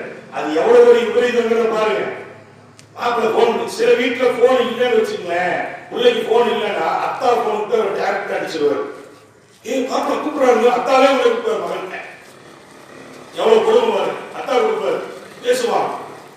பேசி பேசி பேசி என்ன ஆகுதுன்னு கேட்டீங்கன்னா, இவனுடைய ரகசியம் அங்க சொல்ல, அந்த பெண் அவளுடைய ரகசியம் இங்க சொல்ல. கோயம்புத்தூர்ல பள்ளிவாசல் ஒரு பஞ்சாயத்து வந்துச்சு. பஞ்சாயத்து கூப்பிட்டு ஜமாத்தார்கள் 2 தரப்பையும் கூப்பிட்டு உட்கார வச்சுட்டாங்க. உட்கார வச்ச உடனே 2 பேரும் எங்கள்கிட்ட கேட்கறதுக்கு பதிலாக நாங்க செல்போன்ல கேள்வி. இந்த அம்மா ஒரு செல்போன் தரல, அவனும் ஒரு செல்போன் தரான். நிர்வாகிகள் அப்படியே ஒரு மாதிரி ஆயிட்டாங்க. அதை காதுல கேட்க முடியாது, காதுல கேட்க முடியாது. திருமணம் முடித்து ஒரே மாதத்தில் தலாக் முடிஞ்சிச்சு. காரணம் என்ன? திருமணத்திற்கு முன்னாலேயே நிச்சயம் பேசப்பட்டு விட்டது. ஹராமான எல்லா விஷயங்களும் அவன் வெளியிலே கூட்டி செல்வதும், அழைத்து செல்வதும், வீட்டில் வந்து யாரும் இல்லாத நேரத்தில் பேசுவதும், எல்லாத்திற்கும் பெற்றோர்கள் உறுதுணையாக இருந்து சின்னாபின்னமாய் திருமணம் முடித்து ஒரே மாதத்திலே தலாக்கை அங்கே எழுதக்கூடிய ஒரு இக்கட்டான சூழ்நிலைக்கு நாம் தள்ளப்பட்டோம் என்று சொன்னால், கண்ணியத்திற்குரிய பெருமக்களே, நாம் எண்ணி பார்க்க வேண்டும். சில இடங்களில் தலாக்காக சண்டையாவோ சொல்லி சொல்லி காட்டுவாங்க. நீங்க மட்டும் ஒழுக்கமா இருந்தீங்களா அப்படி இவர் சொல்லுவாரு. அப்ப நீ மட்டும் ஒழுக்கமா இருந்தீங்க, நீ சொன்னீங்க கல்யாணத்துக்கு முன்னாடி. இதெல்லாம் எதனால வருது? குடும்பத்திலே இந்த இணக்கங்கள் அத்துப்போவதற்குள்ளான காரணம் என்ன? மார்க்கத்திலிருந்து வெளியேறிக்கிறோம், அல்லாஹ் ரசூல் காட்டிய வழியிலிருந்து வெளியேறி இருக்கிறோம். ஆனால் கண்மணி ரசூலுல்லாஹி ஸல்லல்லாஹு அலைஹி வஸல்லம் அவர்கள் தன் மனைவியோடு இருக்கிற நிலை, மனைவியோடு பரிமாறிக் கொள்ளக்கூடிய முறை, அவரிடத்தில் நடந்து கொள்ளக்கூடிய மரபுகளை நாயகம் ஸல்லல்லாஹு அலைஹி வஸல்லம் அவர்கள் எவ்வளவு அற்புதமாக அதை செய்தும் காட்டியது. சொன்னதோடு நிறுத்திக் கொள்ளவில்லை, வாழ்க்கையிலே செய்து காட்டியிருக்கிறார்கள் என்று சொன்னால் நாம் எண்ணி பார்க்கிறோம். அந்த வாழ்க்கையை நாம் வாழ வேண்டும், அதற்குண்டான முயற்சிகளை நாம் மேற்கொள்ள வேண்டும். அப்பொழுதுதான் கண்ணியத்திற்குரிய பெருமக்களே வாழ்க்கையிலே ஒரு பரக்கத்து ஏற்படுகிறார். ஆயிஷா ரலியல்லாஹு அன்ஹா ஒரு சின்ன ஆரம்பத்தில் சொன்னதை போன்று ஒரு சின்ன பிணக்கு ஏற்பட்டது. ரசூலுல்லாஹி ஸல்லல்லாஹு அலைஹி வஸல்லம் மனைவிமார்களுக்கு ரசூலுல்லாஹ்க்கு ஒரு சின்ன பிணக்கு ஏற்பட்டோன்னே ஸல்லல்லாஹு அலைஹி வஸல்லம் ஒரு மாசத்துக்கு நான் என்ன செய்ய மாட்டேன், உங்களுடைய வீட்டுக்கெல்லாம் வரமாட்டேன்னு சொல்லிட்டான். இப்படி சொல்லி ஒரு மாசத்துக்கு வர மாட்டேன்னு சொல்ல, ஒரு மாசம் சொல்லிட்டான். கடைசியில் என்னாச்சு? 29வது நாள் அன்னை ஆயிஷா ரலியல்லாஹு வீட்டுக்கு போகக்கூடிய அந்த நாள், ஆயிஷாவுடைய வீட்டுக்கு ரசூலுல்லாஹ் போறாங்க. ஒரு மாசம் கழிச்சு கணவன் வீட்டுக்கு வந்தா கணவனுடைய நிலைமை எப்படி இருக்கும், மனைவியுடைய சூழ்நிலை எப்படி இருக்கும், நம்ம யோசனை செய்து பார்க்கணும். 1 மணி நேரம் லேட்டா வந்தாலே பஞ்சாயத்து வேற. இது ஒரு மாசம் வர்றாங்க. ஸல்லல்லாஹு அலைஹி வஸல்லம் வந்தவங்க சலாம் சொல்லிட்டு வீட்டுக்குள்ள போறாங்க. ஆயிஷாவை கேட்கிறாங்க, நீங்க ஒரு மாசம் சொல்லிட்டு தான் போனீங்க, 29 நாள் தான் ஆயிருக்குதுன்னு கேட்டாங்க. எத்தனை நாள் ஆயிருக்கு? 29 நாள் தான் ஆயிருக்குது அப்படின்னு கேட்டாங்க. அப்ப ஸல்லல்லாஹு அலைஹி வஸல்லம் சொன்னாங்க, மாதத்தில் 29 நாட்களும் இருக்கிறதுன்னு சொன்னாங்க ஸல்லல்லாஹு அலைஹி வஸல்லம். அந்த மாதம் 29 நாட்கள் நிறைந்த மாதம். ரசூலுல்லாஹி ஸல்லல்லாஹு அலைஹி வஸல்லம் சொன்ன பிரகாரம் போயிருக்காங்க. இதுல என்னன்னா, ரசூலுல்லாஹ் திருப்பி ஆயிஷாவிட்ட கேட்டாங்க, அவங்க நாளை உட்காந்து எண்ணிக்கிட்டே இருந்தான்னு கேட்டாங்க. நீங்க எப்ப வருவீங்கிறது நாளை எண்ணிக்கிட்டு தான் நான் இருக்கேன்னு சொன்னாங்க. அந்த ஆயிஷா ரலியல்லாஹு அன்ஹா பாருங்க எவ்வளவு பிரியம். நாளை அவங்க எண்ணிட்டு இருந்திருக்காங்க. ஸல்லல்லாஹு அலைஹி வஸல்லம் கரெக்டா ஆயிஷா வீட்டுக்கு தான் போக செய்யறாங்க. அப்படி என்றால் அவர்களிடத்தில் இருக்கிற அந்த நெருக்கத்தை எண்ணி பார்க்கிறோம். கணவன் வர வேண்டும் என்பதற்காக வேண்டி ஒரு மாதம் சொல்லி இருக்கிறார்கள், ஒரு மாதத்தில் கண்டிப்பாக வருவார்கள் என்று சொல்லி மனைவி பெருமானார் சொன்னால் அதிலே மாற்றம் இருக்காது என்று நம்பி இருந்தார்கள். எனவே எதிர்பார்த்தார்கள், நாளை எண்ணிக்கொண்டிருந்தார்கள். பெருமானாருடைய முகத்தை பார்க்க வேண்டும் என்று சொல்வதில் ஏக்கம் அவர்களுக்கு இருந்தது. எனவே நாளை எண்ணிக்கொண்டிருந்தார்கள். இன்னைக்கு எத்தனை நாள் முன்னாடி வருவாங்க, அவ்வளவுதான். சலாம், ஒரு சலாம் 3 சலாம் போட்டுருவாங்க. சூழ்நிலையில் குடும்பத்தை அப்படித்தான் போய் கொண்டிருக்கிறார். ஆக கண்ணியத்திற்குரிய பெருமக்களே, ஹஸரத் பெருமானார் ஸல்லல்லாஹு அலைஹி வஸல்லம் அவர்கள் குடும்பத்திலே இப்படித்தான் இருக்க வேண்டும் என்று சொல்லுகிற அற்புதமான வழியெல்லாம் நமக்கு பெருமானார் காட்டி தந்திருக்கிறார்கள். அதனால ஸல்லல்லாஹு அலைஹி வஸல்லம் சொன்னாங்க, என்ன சொன்னாங்க அப்படின்னு கேட்டீங்கன்னா, மனைவிமார்களிடத்துல ஏதாவது ஒரு குணம் பிடிக்கவில்லை என்று சொன்னால் இன்னொரு குணம் ஏதாவது உங்களுக்கு பிடிக்கக்கூடியதாக இருக்கும், அதை நீங்கள் தேர்ந்தெடுத்துக் கொள்ளுங்கள். ஒன்றை செய்து பிடிக்கவில்லை என்பதற்காக வேண்டி அவளை வெறுத்து நீங்கள் ஒதுக்கி விடாதீர்கள் என்று சொன்னார்கள் பெருமானார் ஸல்லல்லாஹு அலைஹி வஸல்லம் அவர்கள். மனைவிமார்களை நீங்கள் ஒதுக்கி விடாதீர்கள், தனித்த வார்த்தைகளை பயன்படுத்தி ஏசாதீர்கள். அப்படி ஏசுகிற பொழுது உங்களுக்கு மத்தியிலே விரிசல் ஏற்படும் என்று சொன்னார்கள் பெருமானார் ஸல்லல்லாஹு அலைஹி வஸல்லம் அவர்கள். ஒரு நாள் ஒரு வார்த்தையை நீங்கள் பயன்படுத்திய பிறகு நீங்கள் எவ்வளவு சந்தோஷமான வார்த்தையை நீங்கள் சொன்னாலும் நாளை என்ன ஏற்படும் என்று சொன்னால் பெருமானார் ஸல்லல்லாஹு அலைஹி வஸல்லம் அவர்கள் சொல்கிறார்கள், ஒரு கட்டத்தில் என்னதான் சந்தோஷமாக இருந்தாலும் சரி தடித்த வார்த்தையை நீங்கள் பயன்படுத்தி விட்டால் சந்தோஷமாக இருக்கிற நேரத்திலும் கூட மனைவிமார்கள் அதை சொல்லி காட்டுவார்கள் என்று சொன்னார்கள் பெருமானார் ஸல்லல்லாஹு அலைஹி வஸல்லம் அவர்கள். இன்றைக்கு இருக்கிறதா இல்லையா? தடித்த வார்த்தைகளை மனைவிமார்களிடத்திலே நாம் கோபத்திலே பயன்படுத்தி விட்டோம் என்று சொன்னால் அவரிடத்திலே சந்தோஷத்தை பரிமாறுகிற பொழுது அந்த தடித்த வார்த்தையவர்கள் நம்மிடத்திலே ஞாபகப்படுத்தினால் அது நமக்கு வேதனையை தந்துவிடும். எனவே நான் அப்படிப்பட்ட ஒரு இக்கட்டான நிலைக்கு நீங்கள் சென்றுவிடக் கூடாது என்பதை கண்மணி ரசூலுல்லாஹி ஸல்லல்லாஹு அலைஹி வஸல்லம் அவர்கள் நமக்கு சொல்லித் தருகிறார்கள். இனியத்திற்குரிய பெருமக்களே, அதனால்தான் ஸல்லல்லாஹு அலைஹி வஸல்லம் சொன்னார்கள், உங்களுக்குள் இணக்கம் ஏற்பட வேண்டுமா, ஏதாவது ஒன்றை செய்கிற பொழுது மனைவியோடு நீங்கள் ஆலோசனை செய்து கொள்ளுங்கள், மனைவியோடு நீங்கள் கருத்து பரிமாற்றம் செய்து கொள்ளுங்கள். அப்படி கருத்து பரிமாற்றம் செய்கிற பொழுது அதில் உங்களுக்கு வழக்கத்தில் இருக்கிறது என்று சொன்னார்கள் பெருமானார் ஸல்லல்லாஹு அலைஹி வஸல்லம் அவர்கள். ஹஜ்ரத் உம்மு ஸல்மா ரலியல்லாஹு தஆலா நமக்கெல்லாம் அதாவது தெரிந்த வரலாறுகள். பெருமானார் உம்ராவுக்கு செல்லுகிறார்கள், செல்லுகிற பொழுது தடுத்து நிறுத்தப்படுகிறார்கள், மக்காவுக்குள் நுழைய முடியாது என்று சொல்லுகிறார்கள். சரி என்று திரும்ப வேண்டும், என்ன செய்வது? இக்கட்டான ஒரு சூழல். சஹாபாக்களிடத்தில் திரும்ப சொன்னால் முடியாது என்று சொல்லுகிறார்கள். நாம் முயற்சி எடுத்து வந்துவிட்டோம், மக்காவுக்கு செல்ல வேண்டும், உம்ரா செய்ய வேண்டும் என்று சொல்லுகிறார்கள். ஸல்லல்லாஹு அலைஹி வஸல்லம் அவர்களுக்கு சஹாபாக்களை எப்படி சமாதானப்படுத்துவது என்று தெரியவில்லை. மனைவி உம்மு ஸல்மாவிடத்தில் சென்று கேட்டார்கள், இப்படி இருக்குது, என்ன செய்யறது? அவர் சொல்லலாம், நீங்க ஒரு காரியத்தை செய்யுங்க, ஆலோசனை கொடுக்குறாங்க. ஹஜ்ரத் உம்மு ஸல்மா ரலியல்லாஹு அன்ஹா அவர்கள் ஆலோசனை சொல்லுகிறார்கள், யார் சொல்லலாம், நீங்கள் முடியை களைந்து இஹ்ராமை கழட்டி விடுங்கள், சஹாபாக்கள் திருப்பி விடுவார்கள் என்று சொல்லுகிறார்கள். அதே போல ஸல்லல்லாஹு அலைஹி வஸல்லம் எதுவுமே பேசுற நேரா போனாங்க, எல்லாம் செஞ்சுட்டு வந்தாங்க. அதே போல எந்த பதிலுமே சஹாபாக்கள் ரசூலுல்லாஹ் ஒண்ணுமே கேட்கல, அவர்கள் அதே போன்று செய்தார்கள், ஊர் திரும்பி விட்டார்கள். அந்த இடத்துல ஸல்லல்லாஹு அலைஹி வஸல்லம் சொல்லுகிறார்கள், மனைவிமார்களிடத்திலே ஆலோசனை செய்யுங்கள், அந்த ஆலோசனை உங்களுக்கு பரக்கத்தை ஏற்படுத்தும் என்று சொன்னார்கள். ஒரு கட்டத்தில் ஸல்லல்லாஹு அலைஹி வஸல்லம் எப்படின்னு சொல்லியிருக்கான், என்னன்னு கேட்டீங்கன்னா, மனைவிமார்கிட்ட ஆலோசனை கேளுங்க, ஆனா அதுக்கு எதிர் மாற்றம் செய்யுன்னு சொன்னாங்க.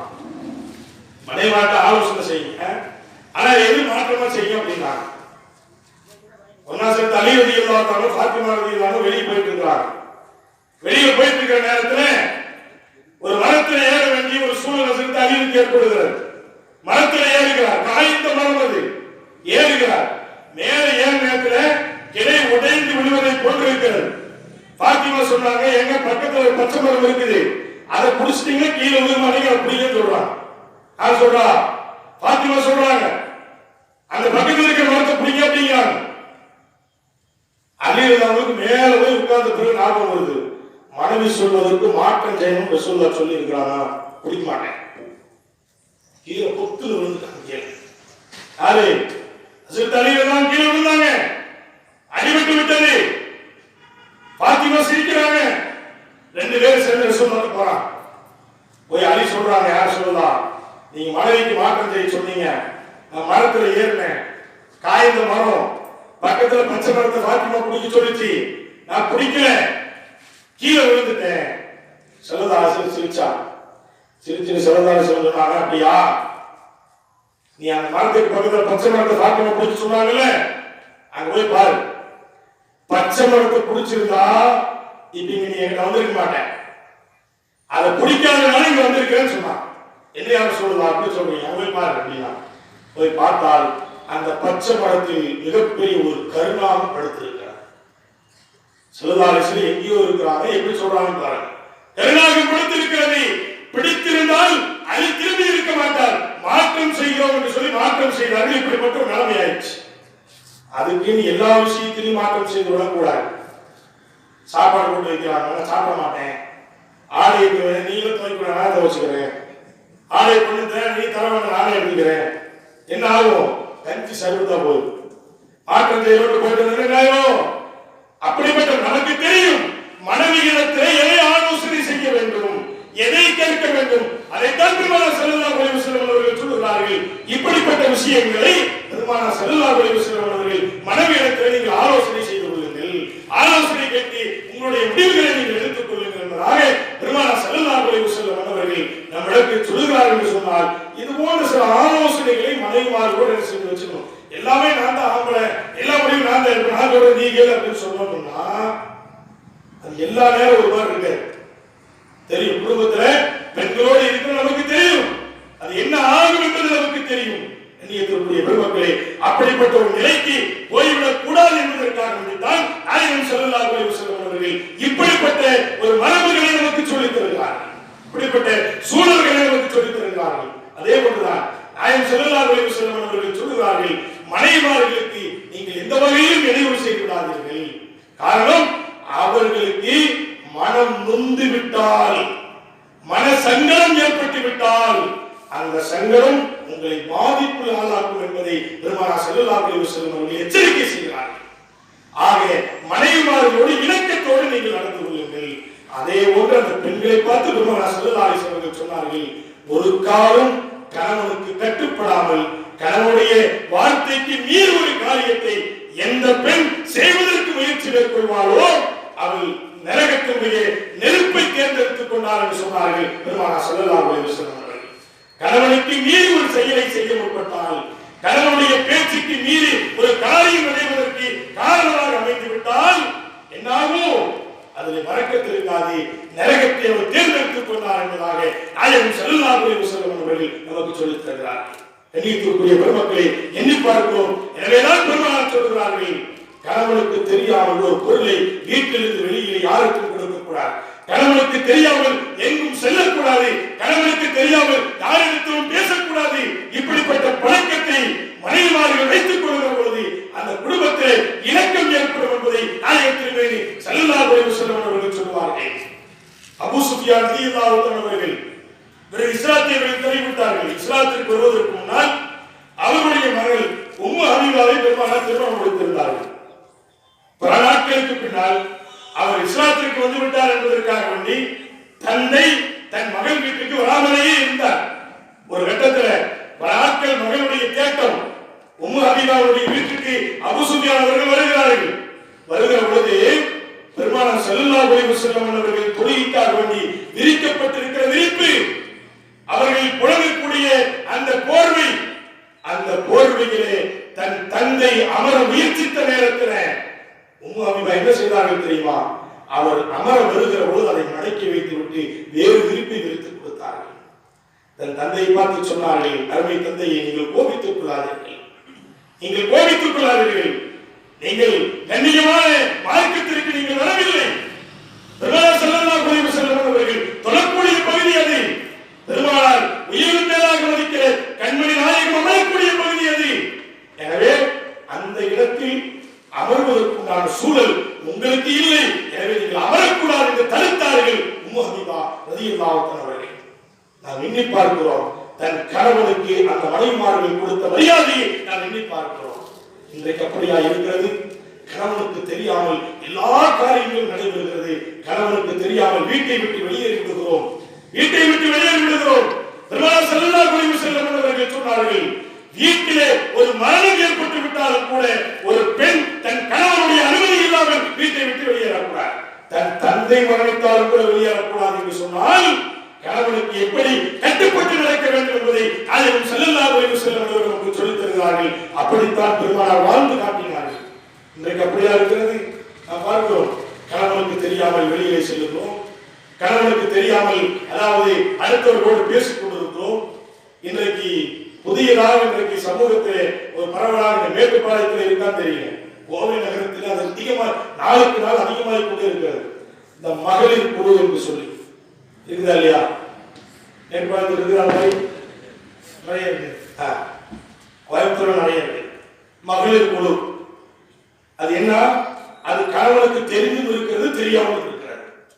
அது என்ன நடந்து கொண்டிருக்கிறது, அதை வசூல் செய்வதற்காக வேண்டி, அதில் ஆளை சேர்த்துக் கொள்வதற்காக வேண்டி யாரெல்லாமோ வருகிறார்கள். வீட்டு வாசப்படி அல்ல, வீட்டுக்குள்ள கொண்டு உட்கார வைக்கிறாங்க. பெண்கள் எல்லாம் சுத்தி அமர்ந்து கொள்கிறார்கள். அவர்களோடு பேசிக் கொண்டிருக்கிறார்கள். காசு பரிமாற்றங்கள் நடந்து கொண்டிருக்கிறது. இது போன்ற ஒரு தவறான ஒரு நிலை நாளுக்கு நாள் சமூகத்திலே, அதுவும் இஸ்லாமிய பெண்களிடத்திலே அதிகமாகிக் கொண்டிருப்பது என்பதால் வருத்தமான செய்தி. தடுக்கப்பட வேண்டும், அது தடுக்கப்பட வேண்டும். கணவனுக்கு தெரியாமலேயே பணக்காசுகளுடைய பரிமாற்றங்கள் நடந்து கொண்டிருக்கிறது. கணவனுக்கு தெரியாமல் இது போன்ற பரிமாற்றங்கள் இருக்கும் என்று சொன்னால் அந்த குடும்பத்தில் எப்படி வழக்கத்தை ஏற்படும், கணவன் மனைவிக்கு மத்தியிலே எப்படி இணக்கம் ஏற்படும்? கண்ணியத்திற்குரிய குடும்பத்திலே நாம் என்ன பார்க்க வேண்டும்? இப்படிப்பட்ட நிகழ்வுகள் மாற்றப்பட வேண்டும். அதற்கு சில நேரங்களில் கணவன்மார்கள் காரணமாகத்தான் நாம் இருந்து கொண்டிருக்கிறோம். சுதந்திரம் மனைவிமார்கள் விட்டுறோம். நம்ம செய்ய வேண்டிய வேலை நம்ம செய்யறதில்லை. ரேஷன் கடை, நமக்கு ரேஷன் கடைக்கு போறதுக்கு வைக்கும், பையத்துக்கிட்ட எப்படி போறதுன்னு பார்க்கிறோம். நம்மளால ஆம்பளையாச்ச எப்படி ரேஷன் கடைக்கு போறது? ஜாமான் வாங்கி கொடுக்க முடியுமா? அதெல்லாம் முடியாது. காசு தந்துறேன் எல்லாம் நீ பார்க்கலாம். இப்படி சிலர்கள் இருக்கிறார்கள். சிலர்கள் சொல்ல வேண்டியதே இல்லை. வேலைக்கு போயிட்டு சட்டையை கட்டி வச்சா காலையில் ஒண்ணுமே இருக்க, திரும்பி சொல்ல வேண்டியது அவங்களே எடுத்துக்குவாங்க. இது போன்று இருந்தால் எப்படி அந்த குடும்பத்தில் இணக்கங்கள் ஏற்படும், சந்தோஷங்கள் ஏற்படும்? பெருமானார் ஸல்லல்லாஹு அலைஹி வஸல்லம் அவர்கள் இது போன்ற தொடர்புகள் என்பது, இது போன்ற நிலைப்பாடுகள் என்பது அகற்றப்பட வேண்டும். அப்பொழுதுதான் அந்த குடும்பத்தில் வழக்கத்தை ஏற்படும், சந்தோஷம் ஏற்படும் என்பதை கண்மணி நாயகம் ஸல்லல்லாஹு அலைஹி வஸல்லம் அவர்கள் சொல்லி இருக்கிறார்கள். அதைத்தான் தன் மனைவிமார்களுடைய வாழ்விலே காட்டியும் செஞ்சிருக்கிறார்கள் பெருமானார் ஸல்லல்லாஹு அலைஹி வஸல்லம். இரண்டு மனைவிமார்கள் வீட்டில் இருக்கிறார்கள். ஹஸரத் மைமூனா ரலியல்லாஹு தஆலா அவர்களுக்கு முஸல்மா ரலியல்லாஹு அன்ஹு வீட்டில் இருக்காங்க. கண் தெரியாத ஒரு சஹாபி வருகிறார். ஸல்லல்லாஹு அலைஹி வஸல்லம் சொன்னாங்க, ஏமா நீ உள்ள போங்கன்னு சொன்னாங்க. அப்ப ரெண்டு பேரும் என்ன தெரியுமா கேட்டாங்க? ரசூலுல்லாஹ் அவருக்கு தான் கண்ணு தெரியாதே அப்படின்னு கேட்கிறாங்க. ஸல்லல்லாஹு அலைஹி வஸல்லம் சொன்னாங்க, உங்களுக்கு கண்ணு தெரியுமா கேட்டாங்க. உங்களுக்கு கண்ணு தெரியுமில்ல, அப்ப நீ அவரு பார்க்க கூடாது, நீங்க பார்க்கலாமா? ஸல்லல்லாஹு அலைஹி வஸல்லம் அவர்கள் அப்பொழுது அதற்குண்டான விளக்கத்தை கொடுத்து இது தவறு என்பதை மனைவிகளுக்கு உணர்த்தினார்கள். நாயகம் ஸல்லல்லாஹு அலைஹி வஸல்லம் அவர்கள் பார்க்கிறோம் எத்தனை வரலாறுகள். பெருமானார் ஸல்லல்லாஹு அலைஹி வஸல்லமுடைய குடும்ப வாழ்க்கை என்பது முழுக்க 63 ஆண்டு காலங்கள் இந்த சமூகத்திலே பெருமானார் வாழ்ந்தார்கள். மனைவிமார்களோடு வாழ்ந்த அத்தனை காலங்களும் இந்த சமூகத்திற்கு எடுத்துக்காட்டான வாழ்க்கையை தான் வாழ்ந்துவிட்டு பெருமானார் ஸல்லல்லாஹு அலைஹி வஸல்லம் அவர்கள் சென்றிருக்கிறார்கள். பார்க்கணும். அதே போலத்தான் மனைவிமார்கள் நமக்கு இடையூறு தரக்கூடாது, எந்த கஷ்டத்தையும் தந்திடக்கூடாது என்று எதிர்பார்க்கக்கூடிய ஆண்கள், அதே போன்று மனைவிமார்களுக்கு நான் இடையூறு எடுத்துவிடக்கூடாது என்பதையும் நான் எண்ணி பார்க்க வேண்டும். அந்த ஆயிஷா ரலியல்லாஹு அன்ஹா சொல்றாங்க, ஒரு அற்புதமான ஒரு செய்தி. நான் தூங்கிட்டு இருந்தேன், ஆனா தூங்குறமான நிலையில் நான் படுத்திருந்தேன். ஸல்லல்லாஹு அலைஹி வஸல்லம் வீட்டுக்குள்ள வந்தாங்க. ரசூலுல்லாஹி ஸல்லல்லாஹு வீட்டுக்குள்ள வர்றாங்க. நான் படுத்திருக்கிறத பார்த்து ரசூலுல்லாஹ் தூங்குறேன்னு நினைச்சுக்கிட்டாங்க. தூங்குறேன்னு நினைச்சு ரசூலுல்லாஹ் வீட்டுக்குள்ள எப்படி வந்தாங்க தெரியுமா? எதுவோ சத்தம் இல்லாம வீட்டுக்குள்ள வந்தாங்க. சப்தமிட்டால் மனைவியுடைய தூக்கம் பாதித்து விடுமோ என்பதற்காக வேண்டி சப்தம் இல்லாமல் வந்தாங்க. என்ன செஞ்சாங்கன்னு சொன்னா, தன்னுடைய காலணியை அதாவது வெளியிலே கரட்டி விட்டு என் காலுக்கு பக்கத்தில் பெருமானார் அமர்ந்தார்கள். அந்த ஆயிஷா மனைவி கணவனை பற்றி சொல்லக்கூடிய ஒரு வரலாறு. அமர்ந்தார்கள், சத்தம் இல்லாம உட்கார்ந்தாங்க. கொஞ்ச நேரம் உட்கார்ந்து பார்த்தாங்க. நான் எந்திரிக்கிறமா இருக்கிறேன், நானும் அப்படி படுத்துக்கிட்டே இருந்தேன். அப்புறம் ரசூலுல்லாஹ் என்ன செஞ்சாங்க தெரியுமா? இன்தஅல நுவைபா, பெருமானார் ஸல்லல்லாஹு அலைஹி வஸல்லம் சொல்றார்கள், மெதுவாக செருப்பு செஞ்சாங்க, திருப்பி செருப்பு போடுறாங்க, மெதுவாக செருப்பு போட்டாங்க. அப்புறம் வாஹத ரிதாஹு ருவைதா, ஸல்லல்லாஹு அலைஹி வஸல்லம் செஞ்சாங்க, தன்னுடைய ஆடையை என்ன செஞ்சாங்க, அப்படியே மெதுவாக சுருட்டி குடிச்சாங்க. குடிச்சிட்டு சும்மா ஃபதஅல் பாப ரைதா, மெதுவா கதவை திறந்தாங்க, மெதுவா கதவை திறந்தாங்க. வஹரஜ ருவைதா, மெதுவா என்ன செஞ்சிட்டாங்க, வீட்டுல இருந்து வெளியேறாங்க. ஸல்லல்லாஹு அலைஹி வஸல்லம் வீட்டுல இருந்து மெதுவா வெளியேறாங்க. எதுக்காக ரசூலுல்லாஹ் செஞ்சிருப்பாங்க? எந்த ஒரு கட்டத்திலும் மனைவி உறங்கிக் கொண்டிருக்கிறாள், அவளுக்கு இடையூறு வந்துவிடக் கூடாது என்பதற்காக வேண்டி கண்மணி நாயகம் ஸல்லல்லாஹு அலைஹி வஸல்லம் அவர்கள் எல்லா காரியங்களையும் மெதுவாக செய்து கொண்டார்கள் என்று சொன்னால் எப்படிப்பட்ட வாழ்வை இந்த சமூகத்திற்கு தந்திருக்கிறார்கள் நாம் எண்ணி பார்க்க வேண்டும்.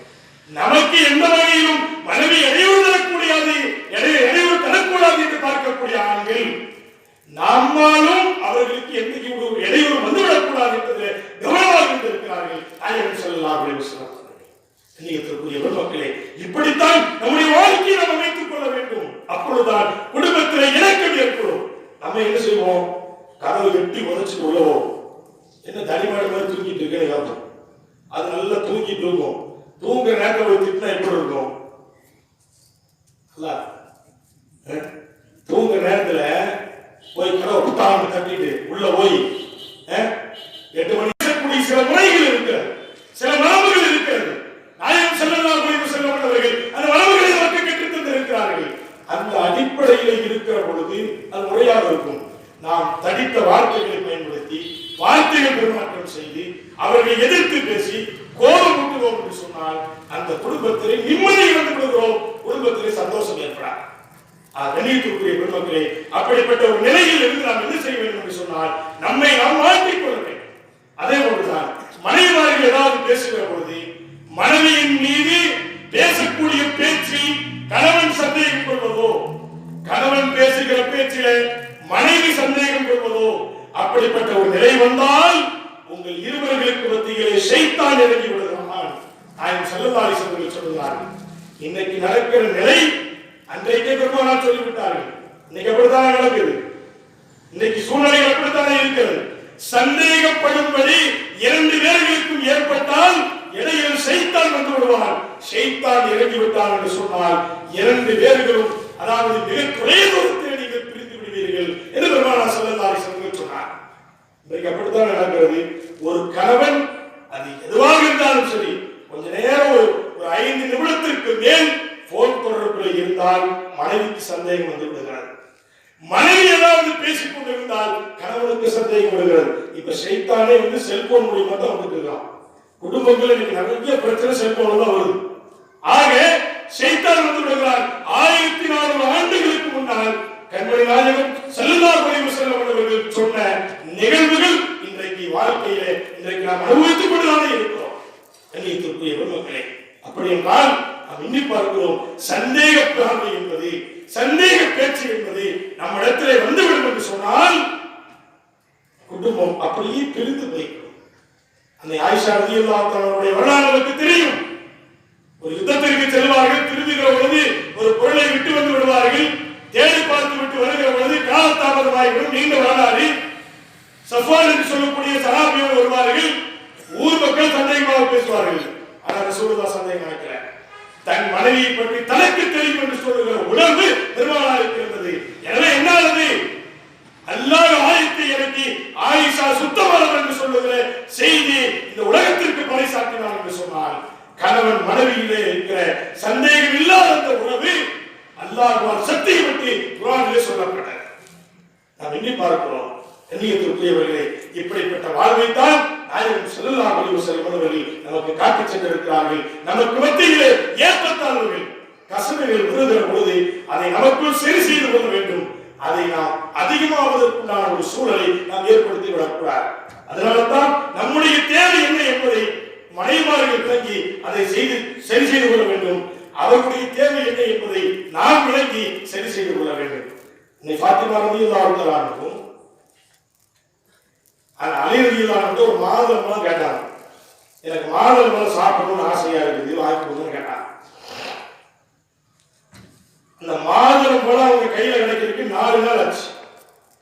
மாதுளம்பழம் சாப்பிடணும்னு கேட்டாங்க. அது கிடைப்பதற்கு 4 நாள் ஆச்சு. கேட்ட உடனே அசரத் அலி ரலியல்லாஹு அன்ஹு என்ன செய்றாங்க? வேலைக்கு போறாங்க. மாதுளம்பழம் ஃபாத்திமா கேட்டிருக்கிறாங்க. திரும்பி வருகிறார்கள். வருகிற பொழுது ஃபாத்திமா பார்க்கிறாங்க, தன் கணவருடைய கை வீசிக்கொண்டு வருகிறது. கையில் ஒண்ணுமே இல்லை. வீட்டுக்குள் வந்தார்கள். சலாம் சொல்ல நுழைந்தார்கள். ஃபாத்திமா எதுவுமே கேட்கல.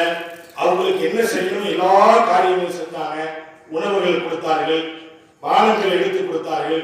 நல்ல முறையிலே பேசிக் கொண்டிருந்து லாஸ்டா கேட்டாங்க, மாதுளங்கனி என்னாச்சுன்னு கேட்டாங்க. சொன்னாங்க, அன்னைக்கு போனேன், நான் எதிர்பார்த்த லாபம் எனக்கு கிடைக்கவில்லை, எனவே மாதுளம் பழம் வாங்க முடியவில்லை என்று சொல்லுகிறார்கள். ஹஜ்ரத் அலி ரலியல்லாஹு அன்ஹு. இரண்டாவது நாள், நாளை லாபம் கிடைத்தால் வாங்கி வருகிறேன் என்று சொல்லுகிறார்கள்.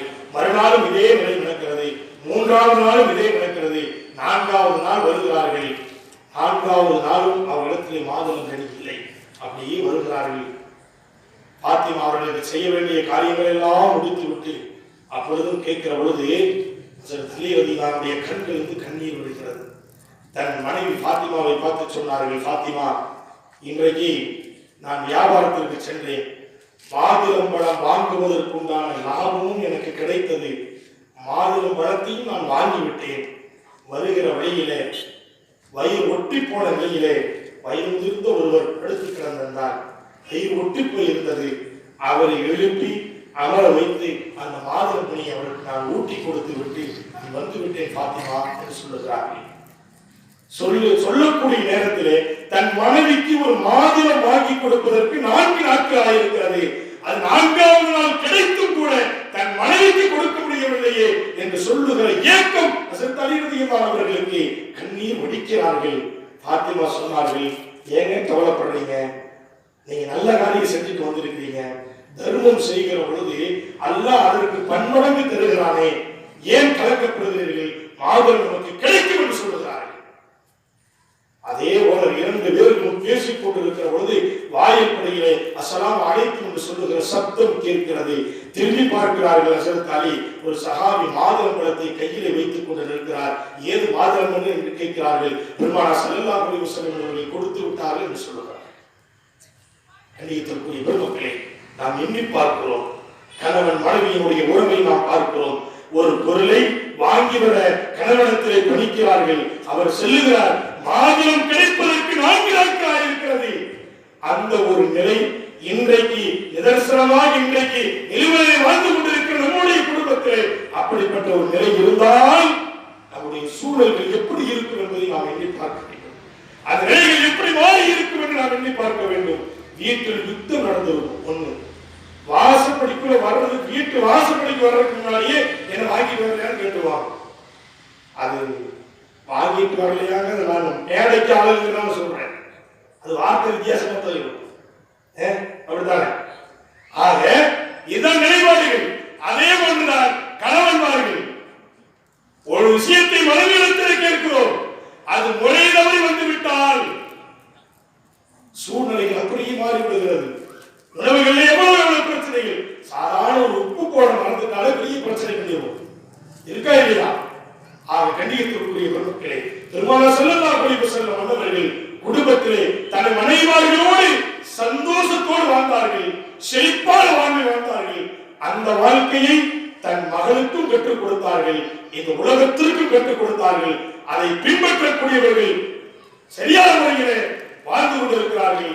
அதை பின்பற்றாதவர்கள், அதிலே மோசம் செய்தவர்கள், அதிலே ஏதாவது மாற்றம் செய்தவர்கள் என்ன நிலை ஏற்படுகிறது சொன்னால் அவரிடத்திலே பிணக்குகள் ஏற்பட்டு விடுகிறது, பிரச்சனைகள் ஏற்பட்டு விடுகிறது. இன்றைக்கு எத்தனை குடும்பங்களை பார்க்கிறோம், பல மாதங்கள் கணவன் மனைவி பேசாம வாழ்ந்துட்டு இருக்கான். இருக்குதா இல்லையா? கணவன் மனைவியும் பேசாம எத்தனை பேர்கள் இன்றைக்கு குடும்பங்களை வாழ்ந்து கொண்டிருக்கிறோம். தூது சொல்றதுக்கு மக்கள் உங்க அம்மாட்ட போய் அதை வாங்கிட்டு வாங்க, அந்த அம்மா செய்யும், உங்க அத்தாட்ட போய் காசு வாங்கிட்டு வாங்க. மக்களை புரோக்கராக மாற்றி விடுகிறோம், தூது சொல்லக்கூடியவர்களாக மாற்றி விடுகிறோம். சாதாரண ஒரு சோத்து பிரச்சனைக்காக வேண்டி பல மாதங்கள் பிரிந்து கிடக்கிற குடும்பங்கள் எத்தனை. ஆக பாசத்திற்குரிய பெருமக்களே, அப்படிப்பட்ட மோசமான நிகழ்வுக்கு போய்விடக்கூடாது. அதுவும் இந்த சமூகத்தில் ஏற்படக்கூடாது, அதுவும் இந்த சமூகத்தில் ஏற்படக்கூடாது. காரணம் என்ன தெரியுமா? எல்லா வழிமுறைகளையும் நமக்கு நாயகம் ஸல்லல்லாஹு அலைஹி வஸல்லம் அவர்கள் காட்டி தந்திருக்கிறார்கள். எனவே நாம் கண்ணியத்திற்குரியவர்களே, சந்தோஷமான வாழ்வு பெருமானாருக்கு இருந்தது. சந்தோஷத்தோடு குடும்பத்தில் மனைமக்களோடு நல்ல முறையிலே பெருமானார் வாழ்ந்தார்கள். அந்த வாழ்க்கையை நாம் கடைபிடிக்க வேண்டும். நாம் அது போன்ற சந்தோஷத்தோடு வாழ வேண்டும். இந்த சந்தோஷம் சொர்க்கம் வரை நீடிக்க வேண்டும் என்பதை நாம் சொல்லி, அல்லாஹ் சுப்ஹானஹு வ தஆலா எந்த விஷயங்களை எல்லாம் நாம் கேட்போமோ அந்த அடிப்படையிலே நல்ல முறையிலே வாழ்ந்து மரணிக்கக்கூடிய நல்ல நசீபை அல்லாஹ் நம் அத்தனை பேர்களுக்கும் தந்து அருள்வானாக. கணவன் மனைவியாக வாழக்கூடிய இந்த வாழ்க்கை சொர்க்கத்து வரை நீடிப்பதற்குண்டான ஒரு சூழலை அல்லாஹ் ஏற்படுத்துவானாக. பெருமானார் ஸல்லல்லாஹு அலைஹி வஸல்லம் அவர்கள் அவருடைய மனைவிமார்களோடு எப்படி அற்புத வாழ்வை இந்த சமூகத்திற்கு தந்திருக்கிறார்களோ அப்படிப்பட்ட நல்ல வாழ்க்கையை வாழக்கூடிய வாய்ப்பை நசீபை அல்லாஹ் நம் அத்தனை பேர்களுக்கும் தந்து அருள்வானாக என்று கூறி வார்த்தைக்கு எனக்கு வாய்ப்பளித்தமைக்கு நன்றி கூறி வார்த்தைகளை முடிவுக்கு கொண்டு வருகிறேன். அல்ஹம்துலில்லாஹி ரப்பில் ஆலமீன். அஸ்ஸலாமு அலைக்கும் வரஹ்மத்துல்லாஹி வபரகாத்துஹு.